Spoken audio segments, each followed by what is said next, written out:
কালকের ক্লাস মানে মাধ্যমিক ক্র্যাকার ব্যাচের যে ফার্স্ট ক্লাসটা, যেখানে আমরা অভিযোজন অভিব্যক্তি পড়েছি, ওই ক্লাসটা শুধু ক্লাস ছিল না। আমি বলছি ওই ক্লাসটা শুধু ক্লাস ছিল না, কারণ ওখানে আমি কি কি করিয়েছি শোনো।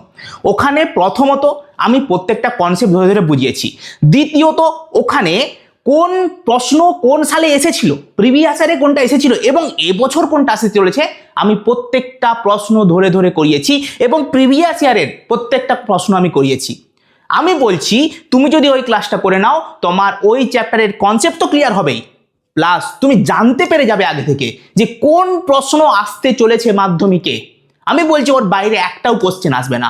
একদম দারুণ করে ক্লাসটা হয়েছে। তুমি যদি না দেখে থাকো তুমি বড্ড বড় মিস করে যাবে। তুমি তাড়াতাড়ি যাও আর দেখে নাও ক্লাসটা।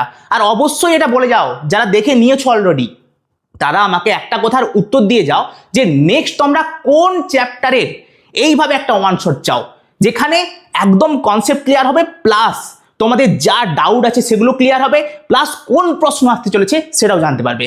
তুমি বলো তুমি কোন চ্যাপ্টারের ভিডিও চাও, আর যদি তুমি দেখে থাকো ক্লাসটা অবশ্যই নিচে একটা ইয়েস লিখে দাও।